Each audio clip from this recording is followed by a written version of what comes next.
Well, hello there, and welcome to the Deadly Analysis Podcast. My name is Noah Adam, and today I intend to do something horribly unique in the annals of YouTube horror. I'm going to give you my top 3 list of underrated horror movies, deaths in horror movies, and quotes from horror movies. That's right, I'm going to give you more opinions you didn't ask for, so shut up and listen. No, seriously, shut up and listen. Now, if you've watched some of our other videos on this channel, or you've listened to some of our podcasts, you know that my taste in horror is quite snobbish. Reginald, would you please pop in a copy of The Human Centipede for me? What? A Serbian film is still in the DVD player? Damn it, I'm going to be late for croquet at the Wimberleys. See, my problem is that I value quality over quantity when it comes to horror films. Because if I'm being honest, come on, 90% of this genre is just kind of garbage anyway. And I don't know about you, but I don't really like to watch garbage. I would die for you. I would die for you. I've been died. Okay, maybe I lied. The horror movies I like tend to be more cerebral and abstract and intelligent. I want to be scarred by a horror film. I mean, really scarred by it, not momentarily flummoxed because a creature pops out around a corner. So just please keep that snobbery in mind during this list. It will help better contextualize my choices. Let's start with what I think are the top 3 most underrated horror films. These are movies that sort of slipped under the radar, as it were. They either didn't do super well when they came out, or they're just not well known. Number 3, 30 Days of Night. Based on a comic book miniseries and starring Josh Hartnett and Melissa George, 30 Days of Night is about a small Alaskan town where the sun doesn't breach the horizon for around a period of a month during winter. Because of this, most of the town's inhabitants leave during that time, and those that stay behind are faced with living in perpetual darkness for 30 days of night, hence the title. Well, a group of vampires, possibly the last vampires, decides that this is their final meal ticket. I mean, think about it. No sun, a small community cut off from civilization. You might as well call it Pancake Town and smother everyone with syrup. Enter Josh Hartnett, the local cop, and his estranged wife, Melissa George. They gather the remaining townsfolk and try to last the dark winter. I love this movie. It's a movie filled with dread. Board the windows. Try to hide. They're coming. They? Who are they?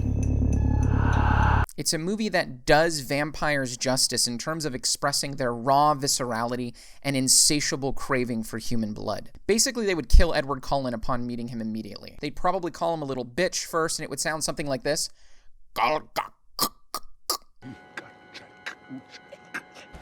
And then they'd probably rip his head off. 30 Days a Night is a great isolation flick. It has good acting, it has great effects, the blood in it looks super real, and it's got a pretty decent story. The end is a bit meh, but I can forgive that because the film helped me finally understand what it means to shard. Number 2, The Crazies. Now, I know what you're thinking. No, this is not a horror movie about Kentucky. This is a 2010 remake of an original 1973 George Romero film, May He Rest in Peace. And it's about a small town in Iowa that has its water supply accidentally infected by a government-manufactured virus called a Trixie virus. Stupid government put trixies in our water supply. This is not influenza we're talking about here, folks. No, this virus turns everyone violently batshit insane. Like, imagine a guano factory exploding in the middle of town, like the raining down of batshit all over the townsfolk. That's akin to what happens in this film. That's the amount of batshit that just flows. And like 30 Days of Night, we follow the town sheriff, played by Timothy Olyphant, as him and his wife try to survive both the super vicious zombie-like townsfolk and the government grunts who come to exterminate everyone in the town. So here's why I like this film. This film is great at taking the comfort and familiarity of small-town life and flipping it on its head. I mean, when you think about it, there's a degree of comfortability, I think, for most people in a place where everyone knows your name. And so it's all the more horrifying when Billy the farmer starts hacking up Mary the milk lady. The film does a good job of turning the banality of small-town life into a haven of misery and murder. And if you're a gamer, this film will sort of feel like the Resident Evil 2 video game. Although instead of trying to escape a giant city, like Raccoon City, the inhabitants here are trying to escape their small town. In fact, I'd go so far as to say that this film is more Resident Evil than the Resident Evil films. Thanks, Paul W.S. Anderson. Number 1, Triangle. Holy crap if you have not seen Triangle. Like, you literally need to pause this video right now and go watch Triangle. Don't like, close the video. I kind of need the views. But just pause it, pause the video, go watch Triangle, come back, and listen to the rest of what I have to say, because holy crap, this movie is good. Suffice it to say that the film follows a young woman named Jess who goes sailing with some of her friends. They get caught in a storm, their ship flips over, and they're basically SOL. Or I guess it would be SOS in this case. That is, until a giant cruise liner comes to their rescue. However, this is not a normal cruise ship. It's a ghost ship, which immediately should raise a red flag because, hello, it's got the word ghost in it. Like, when you think about it, there's never really a ghost ship that has good things happen to you when you board it. Like, I'd love to see a movie about a group of people who board a ghost ship and get accosted with, like, candy and hugs or something. Anyway, Jess is unfortunately not on a candy ghost ship.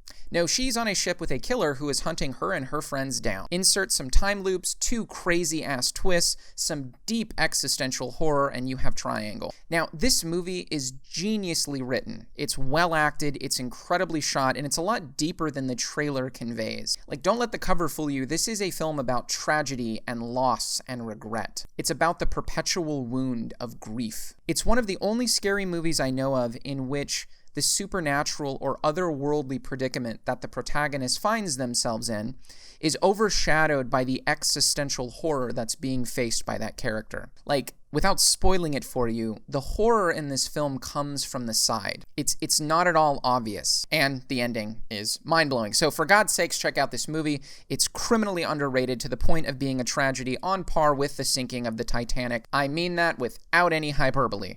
All right, on to my top 3 most scary and horrifying moments in horror cinema history. These are scenes that, for one reason or another, ensured that I would not stop wetting the bed till I was 32. And I'm now 33. Number 3, the tendon cutting scene from Child's Play 3.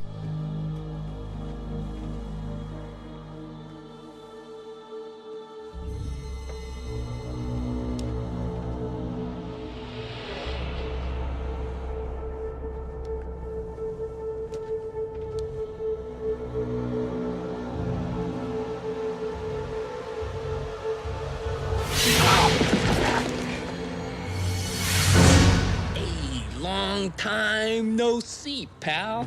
No, you're dead. We killed you. You know what they say. You just can't keep a good guy down.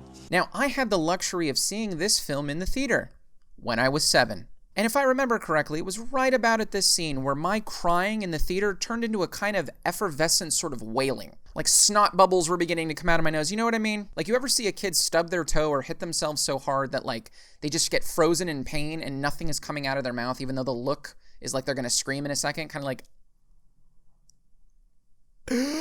like that.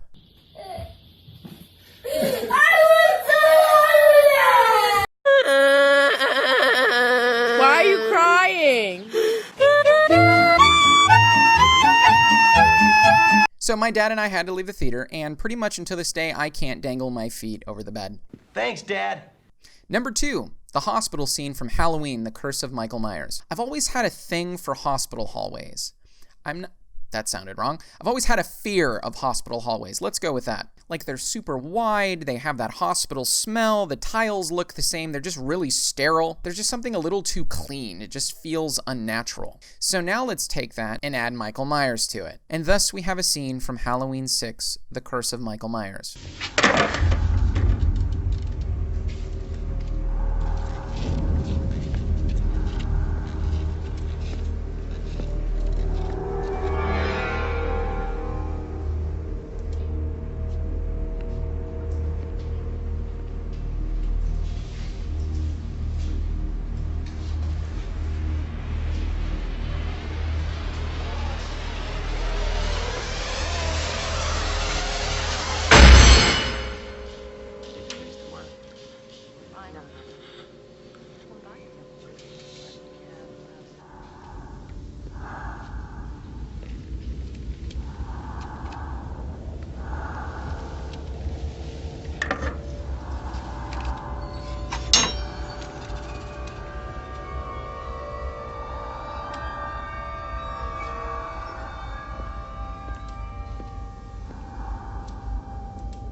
Danny, come on.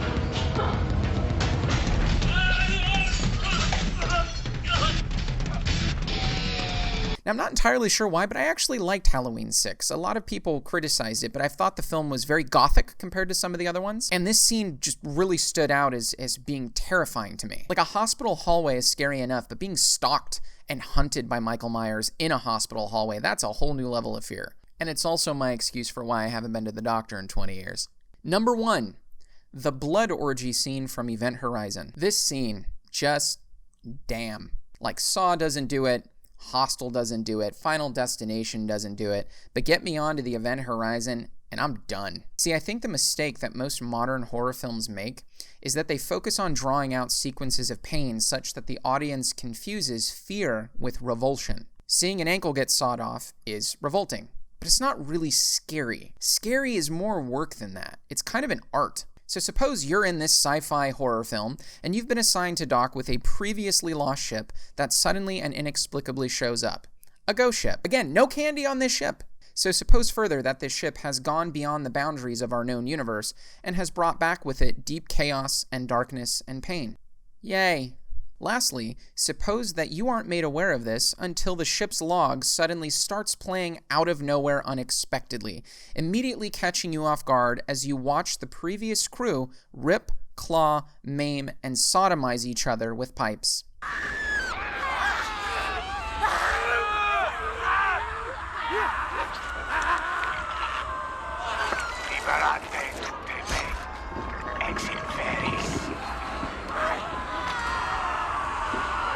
This scene, for me, is the ultimate nope moment in cinema. I was so unprepared for it that it legitimately caught me off guard and just terrified me in the theater. I can actually remember looking around and seeing people curl up, like in the fetal position, in the movie theater during this scene. It sort of comes at you from left field, you're not expecting it, and it's incredibly visceral, and it's more than just torment and pain, it's kind of a happy invitation. Event Horizon is legitimately one of the scariest movies, if not the scariest movie I've ever seen. Alright, my top 3 quotes from horror movies. Let's keep this going. Number 3, Casey Becker's death in Scream. Listen, I am 2 seconds away from calling the police. They'd never make it in time. We're out in the middle of nowhere. What do you want? To see what your insides look like. Aw, Ghostface. See, I just would have given up right there. That would have been it for me. I just would have offered my entrails freely if I was Casey Becker. Here you go, Mr. Ghostface. Just take my entrails, see what they look like. I offer them freely for your scientific examination. Here you go. Like, I just couldn't do anything else. What a freaking eerie thing to say. I want to see my insides and see what they look like, you sick bastard. Number 2, the opening monologue of Pontypool. Mrs. French's cat is missing. The signs are posted all over town. Have you seen Honey? We've all seen the posters, but nobody has seen Honey the cat. Nobody. Until last Thursday morning, when Miss Colette Piscine swerved her car to miss Honey the cat as she drove across a bridge. Well, this bridge, now slightly damaged, is a bit of a local treasure and even has its own fancy name. Pont de Flac. Now, Colette, that sounds like culotte. That's panty in French. And piscine means pool. Panty pool. Flac also means pool in French, so Colette Piscine in French panty pool drives over the Pont de Flac, the Pontypool, if you will, to avoid hitting Mrs. French's cat that has been missing in Pontypool. Pontypool. Pontypool. Pantypool. Pont de Flac. What does it mean? Well, Norman Mailer, he had an interesting theory that he used to explain the strange coincidences in the aftermath of the JFK assassination. In the wake of huge events after them and before them, physical details, they spasm for a moment, they sort of unlock, and when they come back into focus, they suddenly coincide in a weird way. Street names and birth dates and middle names, all kind of superfluous things appear related to each other. It's a ripple effect. So, what does it mean? Well, it means something's going to happen. Something big. But then, something's always about to happen. Now this is one of the most brilliant opening sequences to really any film that I know of. If you've seen the film Pontypool, you know that this opening is sort of a roadmap for the rest of the movie. And this is layered in irony, given that the film is about the construction and deconstruction of language as a vehicle for an apocalyptic virus. Some words sound like other words. Pontiflac, panty, pantypool, pontypool, Trump, racist, future, nuclear war. I mean, it's all there. And it's about the learning and unlearning of certain words and the assignment of meaning to those words and how they connect in strange ways. Absolutely brilliant intro to a movie. Plus, when you listen to that segment, doesn't it just sound super aesthetically pleasing? Like, it just feels like music. I don't know. Forget listening to Morgan Freeman. Give me Steve McHattie any day behind a compressed condenser microphone. Oddly enough, my number one line in any horror film comes from the highly underrated 2008 horror film, The Strangers. Imagine, with me, if you will, that you grab a cabin for the weekend in a beautifully wooded and secluded area with your lover. Pretty hot, right? Now imagine 3 hellbent psychopaths breaking in and screwing with you all night, like a sadistic game of Tom and Jerry. Eventually, after a long night of fighting back and trying to escape, you lose. You and your lover never make it out. Instead, you both get tied to a chair and are brutally stabbed to death in your stomach with a knife. However, right before this happens, you ask the following question to your captors.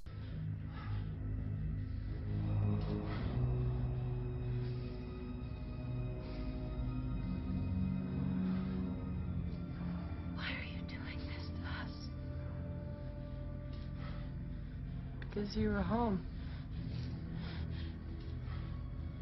And that's why I don't have any friends. You sort of can't trust people after that. I mean, seriously. You know, this is why Doomsday Preppers seem to make more and more sense to me. And not because I think the world's going to explode so much, just because I think people are crazy. 3 cheers for psychopathy. I hope you enjoyed my top 3 list. If you like what you saw here, check us out on Instagram and Facebook and Twitter. This channel is all about analyzing and reviewing the philosophical underpinnings of good horror films. So if you're into that sort of thing, bask in the glory of the Deadly Analysis podcast. I don't know why I said it that way. That was weird. Thanks for watching.